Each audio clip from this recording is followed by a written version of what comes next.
The next question posed by Abdul Karim from Lahore, Pakistan. If all the Muslims believe in the same Quran and the same Hadith, then why are there 4 madhabs and why do they differ? This is a very important question and a very sensitive question. The brother posed the question that if the Muslims believe in the same Quran and believe in the same Hadith, then why are there 4 madhabs and why do they differ?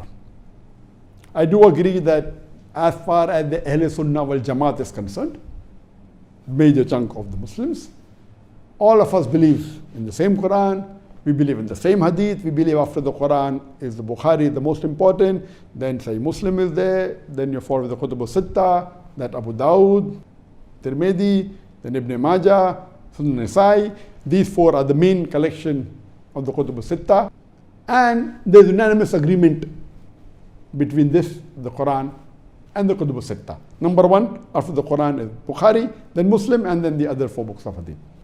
Regarding a question that why are there 4 madhabs and why do they differ? As far as the 4 popular madhab that we have today, and we follow the 4 Aimmas, that is Imam Abu Hanifa, Imam Malik, Imam Shafi, and Imam Ahmad ibn Hanbal. May Allah have mercy on them all. I love all these 4 Aimmas, I respect them all, and I really pray for all of them. May Allah subhanahu wa ta'ala grant them mercy, and may Allah put all of them in Jannat al-Firdaus al-A'la. Let me correct you first that these 4 madahib, they came to explain to the Muslim Ummah Islam in detail. Let me tell you that they don't differ always. They differ rarely. More than 90 to 95%, all the 4 madhab are the same. They may differ in some issues, maybe minor issues. As far as the major issues are concerned, about Salah, we have to pray 5 times, regarding Zakat, regarding Hajj, all these 4 madhab, they are same. In the minute aspects of Salah or if Hajj, they may differ here and there, but they are minute differences. It's not a major difference at all. It is not worth fighting over it. So let me tell you that 90 to 95% of all these 4 madhab are the same exactly. They may differ in small issues and very few. All these 4 Aimmas, they said that if you find any of my fatwa, any of my verdict, which goes against Allah and His Rasul, which goes against Quran and Sahih Hadith, then you throw my fatwa on the wall. So all these 4 Aimmas, they were great scholars, and they came to explain the deen to us. Regarding why do they differ if we follow the same Quran and the same Hadith, is a very important question, and this question troubled me for many years. Alhamdulillah, Allah has blessed me that I have met many scholars from all these 4 madhab, and I interacted with many of them many hours, and I spent time with them, and I posed the same question, why do they differ? And the replies they gave was there, some less satisfying, some more satisfying, but there's no convincing replies for the masses. And alhamdulillah, summa alhamdulillah, after meeting these scholars from all these 4 madhab, my vision of Islam and the differences, alhamdulillah, expanded a lot. Allah clearly mentioned in the Quran in Surah Imran chapter 3 verse number 103, وَاتَصِمُوا بِحَبْلِ اللَّهِ جَمِيعًا وَلَا تَفَرَّقُوا. Hold to the rope of Allah strongly and be not divided. We Muslims are supposed to hold to the rope of Allah, that the glorious Quran and the Sahih Hadith. And all, it's ijma. All the Ahl Sunnah wal Jamaat, the Muslims, we believe in the Quran and the Sahih Hadith, then why are the differences? To explain to a common man, I will give you some examples, and always believe in explaining people by giving examples which they understand. I would like to ask a simple question to the people who know English. What is the spelling of the word color? Can you guess? Give the reply. You can give the reply on the WhatsApp, you can give the reply on the Facebook, you can give the reply on the YouTube. What is the spelling of color? I'm not getting any reply. What is the spelling of color?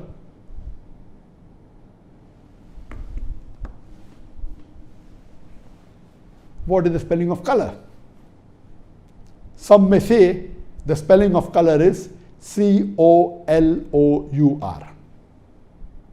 Some may say the spelling of color is C-O-L-O-R. Which is correct? A person who is well versed with English will tell you that the first spelling is the spelling of British English. C-O-L-O-U-R is the British spelling for the word color. C-O-L-O-R is the American spelling for the word color. I am asking you the question, which is correct? C-O-L-O-U-R or C-O-L-O-R? And again, you'll have difference of opinion. Some will say C-O-L-O-U-R is correct if he's a British. Some will say C-O-L-O-R if he's an American. Some will say both are correct. But even if they differ, you never find them fighting over this issue. They may differ. A Britisher will say C-O-L-O-U-R is correct. I'm an Indian. We were ruled by the Britishers, and quite a large portion of the world was ruled by the Britishers. So all those who were ruled by the Britishers and we were British colonies, we will follow British English and we'll say the spelling of color is C-O-L-O-U-R. The American will say C-O-L-O-R. We agree to both. A Britisher would prefer C-O-L-O-U-R, but if someone says C-O-L-O-R, fine. We agree to differ. Same with the American, he will say C-O-L-O-R, but he agrees. He believes that is better, but he agrees with C-O-L-O-U-R also. Similarly, this is just an example I've given you. How do you pronounce O-F-T-E-N? How would you pronounce O-F-T-E-N? Some will say often, some will say often. Previously it was often, then it became often. Now new people are saying no, often is correct. T is not silent, it should be pronounced. Some say T is silent, and then there's a big debate for that. But we realize that both are correct in their own ways. Similarly, these schools of thought, four that we have, actually there were many tens and hundreds of imams and scholars. These four, Imam Abu Hanifa, Imam Malik, Imam Shafi, Imam Ahmad ibn Hanbal, may Allah have mercy on them all. May Allah grant them Jannat al-Firdaus to all. They were more popular, or maybe their students made them popular. There were many other imams, many other sheikhs, many other scholars. But these four, their teachings became more popular. Maybe the students made it more popular. And that's how we have these four major madhabs. But all these four great scholars and four aimmas, they never came to bring a division in the Muslim Ummah. They explained their point of view. Because if it is very clear cut in the Quran, there is no problem at all. If it's clear cut in the Hadith, the difference comes when there is a difference of opinion. Now, why is there a difference of opinion? I will discuss that. Previously, I used to think, okay, fine, maybe the difference is in the Hadith. Some people say Sahih Hadith, some people Zaif Hadith. That is the difference. That is not the real answer. That may be in some cases. After meeting so many fuqahas and scholars of these different madhahib, I've come with this example of the spelling or the example of pronunciation. So similarly, these madhahib differ. What is the major reason? According to my study, there is usul fiqh, that in areas where it is not very clear cut, Quran says alcohol is haram, there is no fiqh in it. Allah says haram, it's haram. So no one will differ allowed or not allowed. So that's common. Where there is difference in understanding the Quran or the Hadith, etc., then the fiqh starts. So as far as usul fiqh is concerned, there are different criteria for giving your ruling on fiqh. Some may have 5 criteria, some may have 6, some may have 7, some may have 9, some may have even 10. I will not discuss in detail, time does not permit and difficult for common man to understand. I'll just give you a few examples for better understanding. Number one difference is difference in the criteria. As far as the first 2 criteria are concerned, it is the same. Number one criteria in all madhahib, all schools of thought, it is Quran. Number one, there is no difference in it. Number 2 is the mutawatir hadith. All the schools of thought believe that number 2 criteria for fiqh is the mutawatir hadith. What is the mutawatir hadith?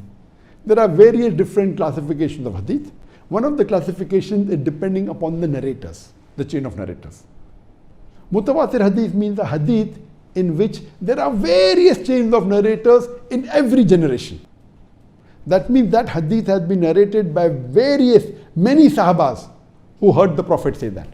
Then the next generation tabain, there are many tabains who repeated that hadith. Then the tabain, many tabain repeated the hadith. So in every generation there are many narrators. So in one of the classification of hadith, it is based on narrators. It is maybe a gharib hadith, a single chain of hadith. Then there's ahad hadith. One narrator is there at any one stage, only one narrator. For example, the very famous hadith, the first hadith of Sahih Bukhari, Umar radiallahu anh, he said, that the Prophet said, Innamal amal binniyah. Your actions are based on your intention. All you find this hadith in Bukhari, in Muslim, in various books of hadith, but there's only one Sahaba who narrated it. So if any of the stages, where the stage of Sahaba or the Tabain or Tabi, any of the stages of narration, if any of the stages have only one narrator comment in all the hadith, it becomes ahad hadith. So there are various chain of narrators, but all the narrators end to Umar radiallahu anh, and then Umar radiallahu anh narrated what the Prophet said. So it becomes the ahad hadith. It may be a mashhur hadith, there may be 2 or 3 narrators, and it keeps on various categories. The highest category is mutawatir. That means several narrators at every stage. That means every stage have many narrators. Number is not fixed, there has to be more than 4 or 5. Every stage. Some are 20, some are 30 at every stage. So number 1 is the Quran. Number 2 is the mutawatir hadith. All the schools of thought agree that the number 2 highest category of evidence after the Quran is the mutawatir hadith. Third category onwards, the third criteria of evidence differs in different schools of thought. Some have 5 criteria, some have 6, some have 7, some have 10 criteria. In some schools of thought, the third criteria, highest criteria of evidence is even ahad hadith. As long as it's a sahih hadith, even ahad, no problem. It can be a mashhur hadith, it is the third highest. In some schools of thought, no. The third after the mutawatir hadith is the urf, is the custom. That if the people of Medina did this act, it is a custom, it is the third highest, higher than even a sahih hadith, which is the ahad hadith. Some will say no, it is qiyas, analogy. So different schools of thought have different criteria in order. First 2 is the same, the third may be a sahih ahad hadith, some may say no, urf, the custom, some may say qiyas, analogy. Other group, the fourth becomes ahad hadith, the fourth becomes custom in some schools of thought. So from the third onward, it differs. So based on this difference, some may prefer custom as a higher. So if it is not there in the Quran, if it is not there mutawatir hadith, it is an ahad hadith. So this school of thought is ahad hadith. The other says it is in ahad hadith, but it is not there in the urf.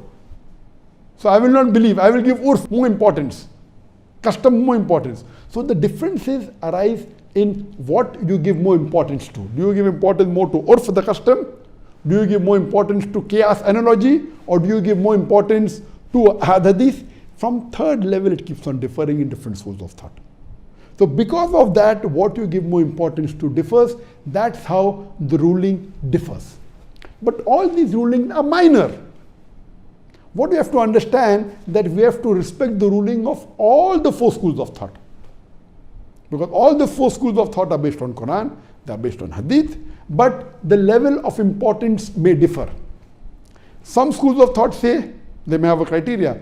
If you're talking about salah, it should be a mutawatir hadith. Because salah, the Prophet prayed in public, almost all the sahabas saw him. So if you give about salah, ahad hadith, though it is sahih, I will not follow. If it is salah, it has to be evidence for mutawatir hadith, otherwise I will not follow. That is their thinking. You may agree, you may not agree. You may say no, it's ahad hadith, one sahaba reported it, it is sufficient for me. It's a sahih hadith, fulfills the criteria of sahih, it is sufficient for me. Other school of thought say no, if it's other matter, I will believe in ahad hadith. But salah, such an important thing, Prophet prayed every day, 5 times a day, it should be a mutawatir hadith. Difference of opinion. So how do you differ? So the third and the fourth and the fifth level of criteria after the first two differ. This is the reason why the major difference is there in the four schools of thought. It may be difficult for people to understand. Number two, the difference may also be that you may differ that whether it's a Sahih Hadith or not. Some may say it's a Hasan Hadith. Hasan Hadith is the lowest level of Sahih Hadith. Some will say no, it is a Daif Hadith. So Daif Hadith is not a Hujjah, is not an evidence for saying something is fard or something is haram. It may have other values. So the muhaddithin may differ, and when they differ in minute. Some may say Hasan, some may say Zaif. Hasan is the lowest category of Sahih. Classifying hadith on the basis of whether it is Sahih, Zaif or Mawzu is another classification. Sahih Hadith itself, there are 10 types of Sahih Hadith. Then comes Zaif, then comes Mawdu. Time will not permit to go into details. So the second type of difference of opinion in fiqh, besides the criteria, is whether the hadith is Sahih or Zaif. Few. Third, may be difference in understanding the hadith.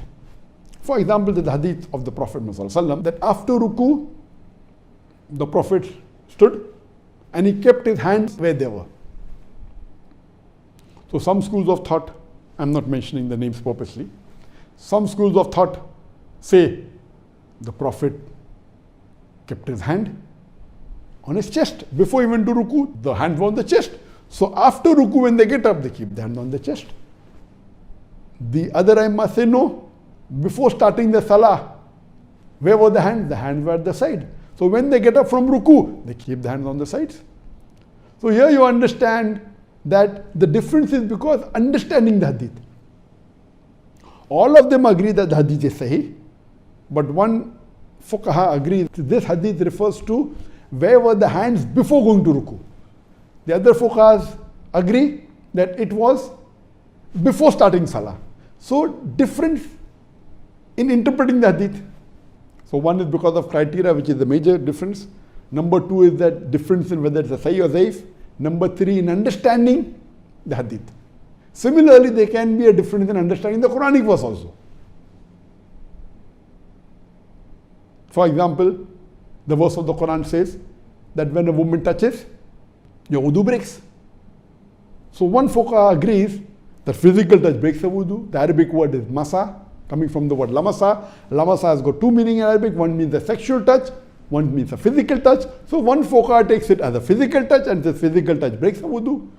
The other fuqaha says no, it means sexual touch, so physical touch does not break a wudu. So the differences are there in understanding the meaning of the verse of the Quran. So because of these differences, whether it be difference in criteria, whether it be difference in whether it's Sahih or Zaif hadith, whether it's a difference in understanding the hadith, whether the difference in understanding the verse of the Quran, because of this, the differences are there, and these differences are minor. We should not fight over it. What we find today, that because of these issues, there are some people who just study for a few months or few years, and they start saying that, okay, my fiqh is the best and is the only right one, which is wrong. All these were great fuqahas. We love them all, we respect them all. Even they among themselves, when they differed, they respected. They agreed with the other view. What they said, my view I think is afzal. It is better. That doesn't mean you are wrong. But today, most of them, you are wrong, I'm right. What I say, even I am right. To say I am only right is a big problem. Or you can say, I think this is afzal, this is better. That you can say. But today what we have, no, I am only right, you are wrong. Because of that, there is tension and there is fighting. We Muslims should be united. These are petty issues. The differences are going to be there. There were differences in the Sahabas. We should not fight over it, and we should agree that we agree to disagree. We should not fight over it. And all these issues are not on the major issues, they are minor issues. So I request the Muslim Ummah that we should be united, and we should respect these Aimmas, and we should respect the scholars, and see to it that we follow the Quran and Sahih Hadith as close as possible. Hope that answers the question.